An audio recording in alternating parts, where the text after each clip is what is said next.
lagu.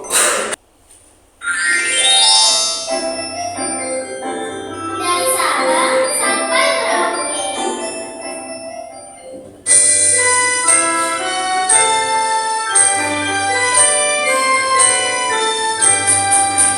Dari Sabang sampai Merauke, berjejak pulau-pulau, sambung menyambung menjadi satu, itulah Indonesia.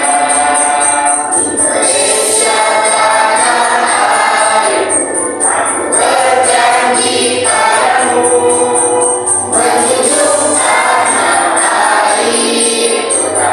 airku Indonesia. Sampai Merauke, berjejak pulau-pulau, sambung menyambung menjadi satu, itulah Indonesia. Indonesia tanah airku, aku berjanji padamu, menjunjung tanah airku Indonesia. Anak-anak boleh duduk sekarang.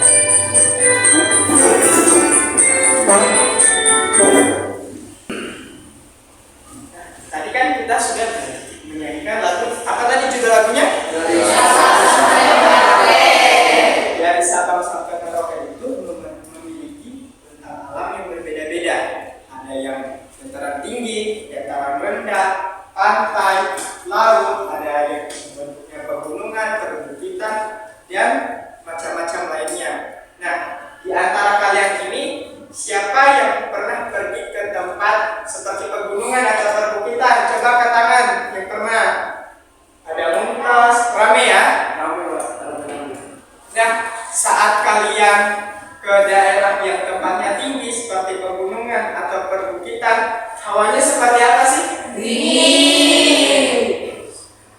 Kalau tempatnya datar atau berbukit-bukit? Berbukit-bukit. Berbeda sekali ya dengan kondisi tempat wilayah kita saat ini. Udaranya bagaimana? Panas. Permukaannya? Datar. Nah, kalau di sekitar rumah kalian, tempatnya datar atau berbukit-bukit? Datar. Nah, hari ini kita akan belajar tentang bab 8 tentang bentang alam di Indonesia. Topiknya ragam bentang alam di Indonesia. Nah, tujuan pembelajaran kita ada 4. Yang pertama, melalui media PowerPoint tentang ragam bentang alam, murid dapat menyebutkan perbedaan antara dataran tinggi dan dataran rendah. Melalui media PowerPoint tentang ragam bentang alam di Indonesia, murid dapat memberikan contoh wilayah dataran tinggi dan juga yang rendah di Indonesia dengan benar. Yang ketiga, melalui media PowerPoint tentang ragam bentang alam di Indonesia, murid dapat memilah pekerjaan yang dilakukan di dataran tinggi dan dataran rendah dengan benar. Melalui kegiatan proyek pembuatan diorama pada lembar kerja atau LKM, murid dapat membuat diorama pengelompokan jenis pekerjaan berdasarkan bentang alam dengan benar. Jadi tujuan pembelajaran kita ada berapa? 4. Nah, manfaatnya kita mempelajari materi ini adalah agar kita tahu perbedaan dataran tinggi, dataran rendah, contoh-contoh wilayahnya, kemudian pekerjaan-pekerjaan yang ada di dataran rendah. Kemudian nanti kalian dapat mengelompokkan jenis pekerjaan berdasarkan bentang alamnya. Nah, Bapak mau tanya ya. Setelah tadi Bapak tanya lagi. Saat kalian ada di daerah yang tempat tinggi atau dataran rendah seperti pegunungan, perbukitan, dan di daerah kita sekarang yang dataran rendah dan permukaannya datar, adakah pekerjaan-pekerjaan yang kalian lihat itu berbeda? Nah, tahukah kalian mengapa pekerjaan di dataran rendah, dataran tinggi itu bisa berbeda? Ada yang bisa menyebutkan mengapa? Karena beda bentang alam, Pak. Karena beda bentang alamnya. Ada lagi yang lebih spesifiknya? Baik, karena belum ada yang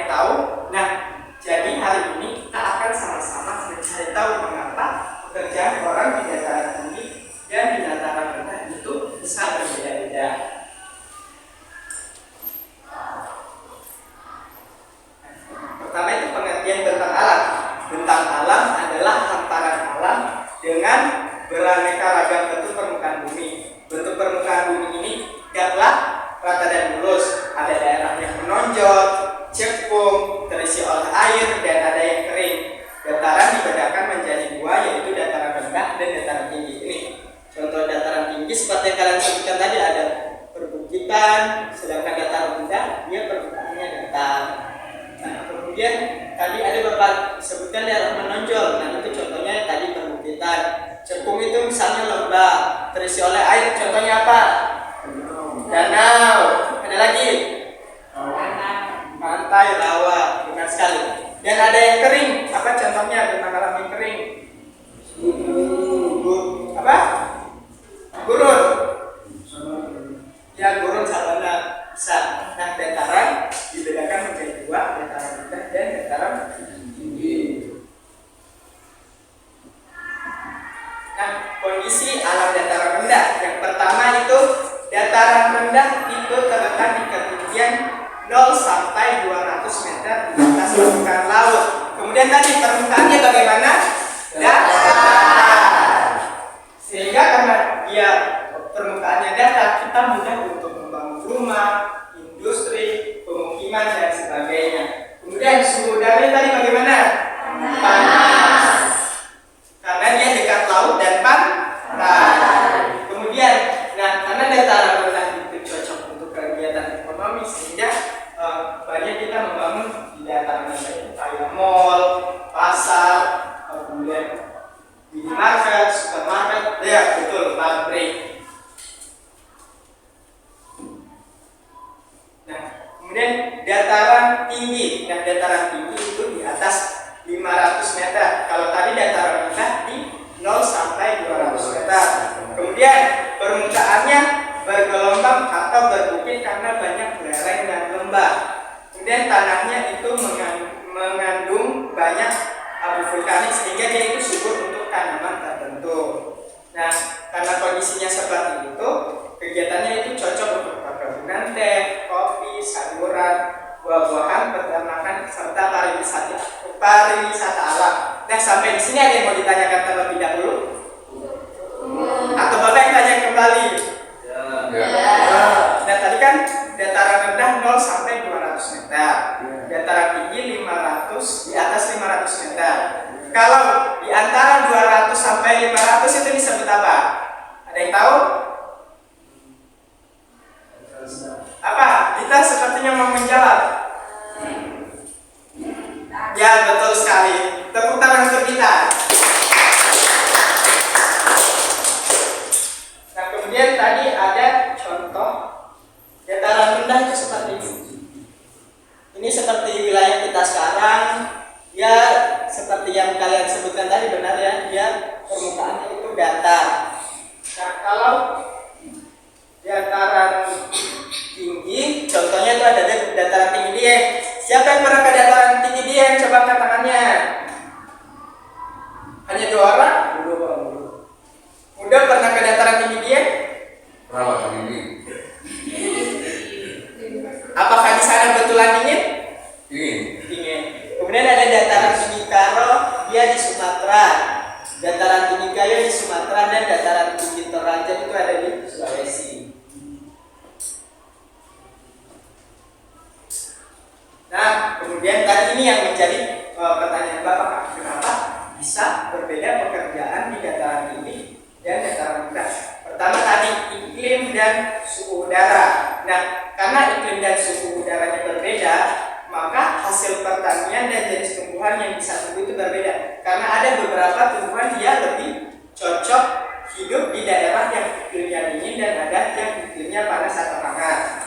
Nah, contoh daerah dataran rendah itu dia panas sehingga cocok untuk padi dan perikanan. Nah, kalau dataran tinggi dia suhunya sejuk sehingga cocok untuk teh, kopi, sayuran dan buah-buahan. Kemudian tadi bentuk permukaan tanahnya. Kalau permukaannya datar, di dataran rendah mudah untuk kita membangun sawah, jalan dan pabrik. Kalau di dataran tinggi dia permukaannya bergelombang sehingga lebih sesuai untuk perkebunan, peternakan dan wisata. Yang ketiga, jenis tanah. Dataran rendah itu memiliki tanah endapan sungai yang baik untuk tanaman pangan. Kalau dataran tinggi memiliki tanah vulkanik yang subur untuk tanaman perkebunan. Kemudian tadi akses transportasi. Nah, ini juga salah satu yang berpengaruh terhadap jenis pekerjaan. Dataran rendah itu karena permukaannya datar, kita mudah membangun jalan, pasar, pelabuhan, hingga mendukung perdagangan dan jasa. Kalau dataran tinggi itu aksesnya lebih terbatas. Contohnya, saat kalian ke dataran tinggi, jalanannya berbentuk seperti apa? Naik turun Pak. Betul, berkelok-kelok begini ya. Nah, sehingga dana atau uang yang kita butuhkan untuk membangun jalan itu lebih banyak dibandingkan dengan membangun jalanan yang lurus di dataran rendah. Nah, kemudian ini contoh beberapa pekerjaan di dataran rendah. Ada petani padi dan palawija, ada nelayan pesisir, ada pedagang, pekerja pabrik, pegawai, serta penyedia jasa di wilayah perkotaan, misalnya JNE, JNT, Shopee, itu banyak sekali ya di daerah kita ini. Kemudian kerja di dataran tinggi ada petani sayur, teh, kopi dan buah-buahan, ada peternak sapi dan kambing. Kenapa banyak peternak sapi dan kambing? Karena tadi dia mengandung abu apa di kalau dataran tinggi? Sehingga tanahnya itu subur, rumput tumbuh dengan subur sehingga sangat bagus untuk beternak sapi dan kambing. Tapi tidak menutup kemungkinan di dataran tinggi, di dataran rendah juga kita bisa melakukan kegiatan beternak. Kemudian ada pemandu wisata, pengelola penginapan, serta pengrajin hasil alam. Nah, ada juga pekerjaan yang tidak terpengaruh kondisi dataran rendah atau dataran tinggi. Coba kalian perhatikan, ada guru, dokter, polisi, ini apa? Perawat. Coba kalian perhatikan kesamaannya, ini tuh pekerjaan di bidang yang menghasilkan barang atau jasa? Jasa. Betul sekali. Kalau pekerjaan di bidang jasa itu dia tidak terikat oleh kondisi daratan karena dia dibutuhkan di mana saja. Oke, materi kita sampai di situ saja. Selanjutnya Bapak akan membagi kalian menjadi 3 kelompok. Kelompoknya mau seperti ini saja atau Bapak bagi lagi? Seperti ini. Ya, Bapak ikut kemauan saya ya. Nah, jadi selanjutnya kita akan melakukan kita akan mengerjakan proyek. Nama proyeknya itu diorama pengelompokan jenis pekerjaan berdasarkan bentang alam. Nah, jadi nanti Bapak akan membagikan LKM. Nah, di halaman kedua silakan kalian tuliskan kelompok dan nama anggota kelompoknya. Kemudian di halaman ketiga ada langkah-langkah pengerjaan. Begitupun di halaman keempat. Langkahnya ini ada 6. Yang pertama itu siapkan alat dan bahannya. Kemudian nanti merekatkan gambar dataran tinggi dan dataran rendahnya ke styrofoam menggunakan selotip. Yang setelah kalian sudah menempelkannya ke styrofoam, kalian menggunting lagi gambar pekerjaan dan penanda daerah.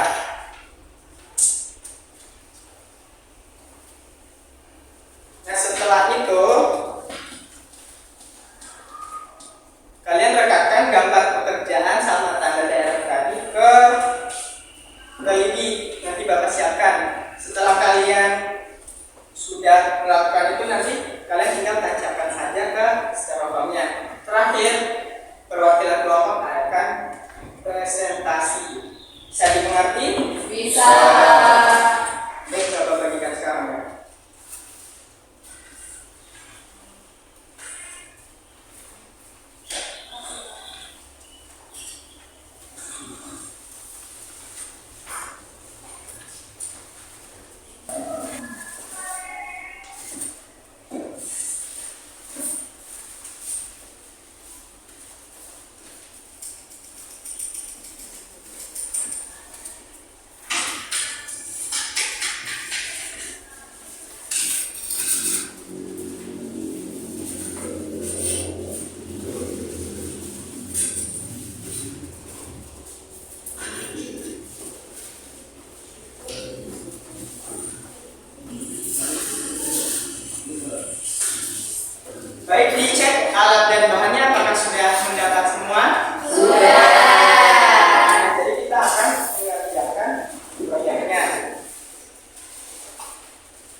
pengerjaannya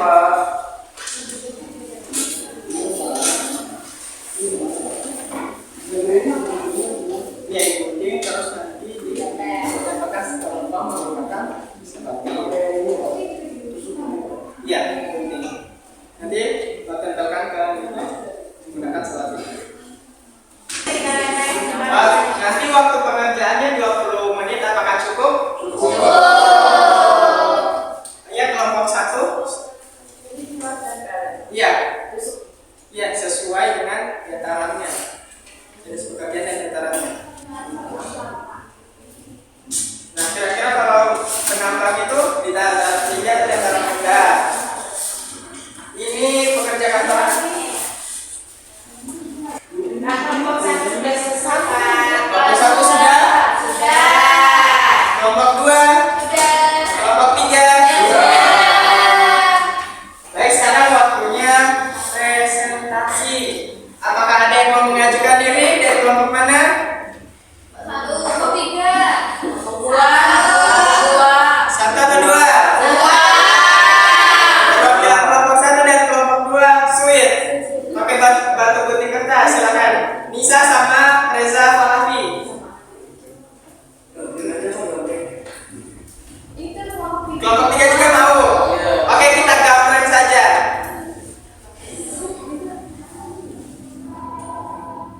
Kelompok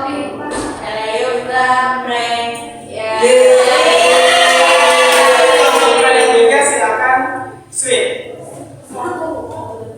1 dan 3 maaf. 1, 2, 3.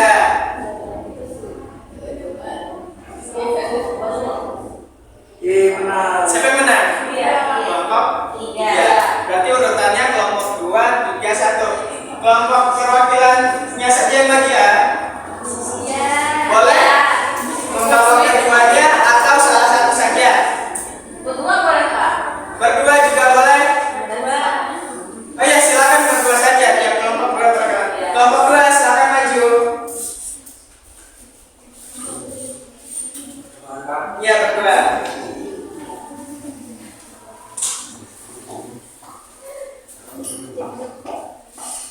Kelompok 2 silakan perkenalkan diri kemudian jelaskan yang kalian tancapkan ke dataran tinggi itu pekerjaan apa saja, di dataran rendah itu apa saja.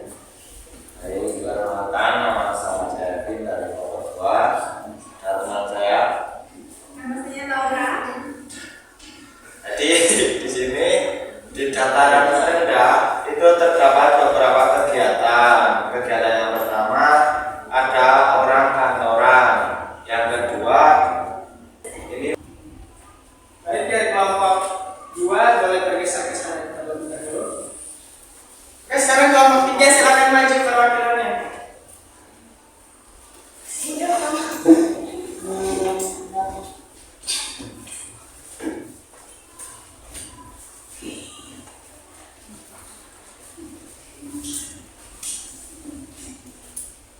Ya, perkenalkan kami dari kelompok 3 akan memaparkan hasil diskusi kami. Jadi dari kelompok kita perwakilan untuk yang dataran tinggi ya. Jadi yang di dataran tinggi ini ada berbagai profesi yang saya pastikan satu-satu. Yang pertama ini ada peternak sapi. Baik itu aja Pak yang kami sampaikan. Baik, kelompok 3 boleh bergeser ke sebelah sana. Nah sekarang terakhir kelompok 1 silakan.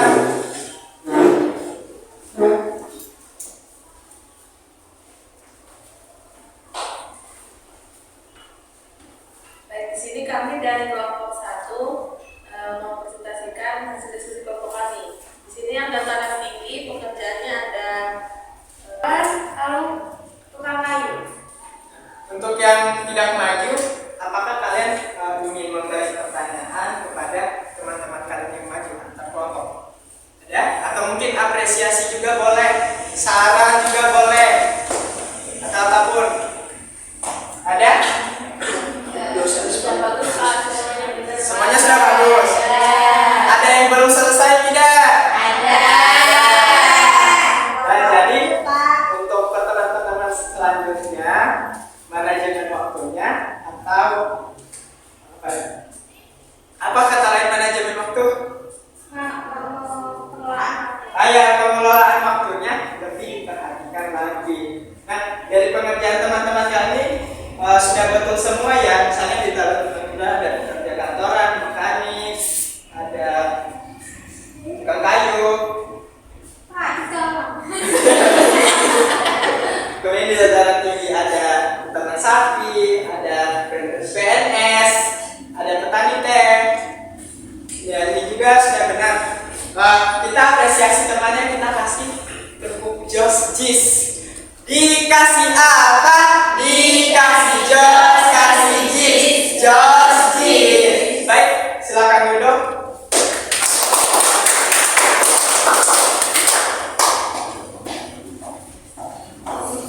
Tadi kan kita sudah membuat proyek. Hari ini apa saja yang sudah kita pelajari tadi? Yang pertama apa? Perbedaannya, pekerjaannya, terus contoh-contoh wilayahnya. Nah, jadi dataran rendah itu ketinggiannya tadi berapa? 0. Kalau dataran tinggi, perbedaan permukaannya. Tinggi, berbukit-bukit atau bergelombang. Kalau suhunya,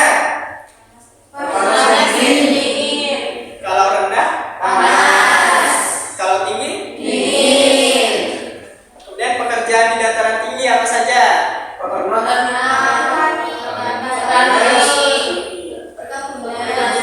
Semua kalian sebutkan. Kalau dataran rendah, Nelayan Pak. ya nelayan boleh, PNS. Yang kalian sebutkan semua itu sudah benar. Nah, selanjutnya kita akan melakukan kuis.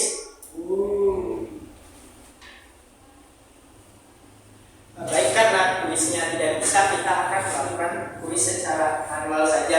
Kita akan membagikan soal sebanyak 5 nomor, silakan dikerjakan.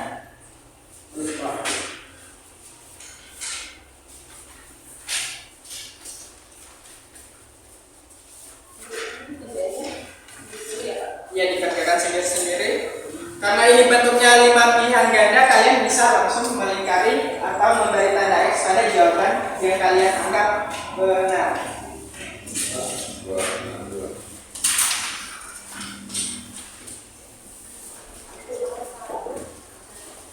Untuk pengerjaannya 10 menit, apakah cukup?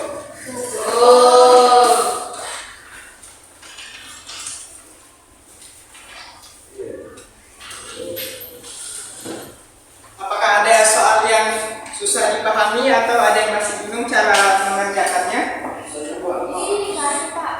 Bisa dilingkari atau diberi tanda X juga boleh. Tidak boleh dong. Itu cuma 5 nomor. Disilang boleh Pak? Silang boleh. Kalau dari kelompok sini ada yang bingung. Pak Muntas asal. Dikerjakan dengan baik. Bisa membawa pensil. Nanti yang nilainya di atas KKTP akan dapat penghargaan. Kalau yang nilainya di bawah KKTP berarti ada remedi. Kalian mau dapat penghargaan atau remedi? Jadi dikerjakan dengan baik. Apakah ada yang sudah? Yang sudah boleh dikumpulkan. Sudah Pak.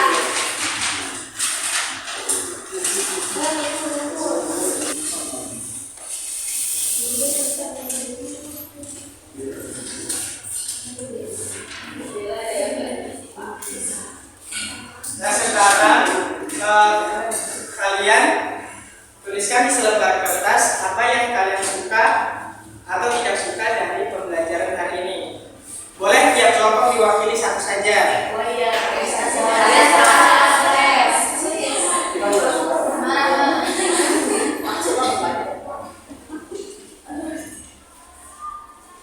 Sudah?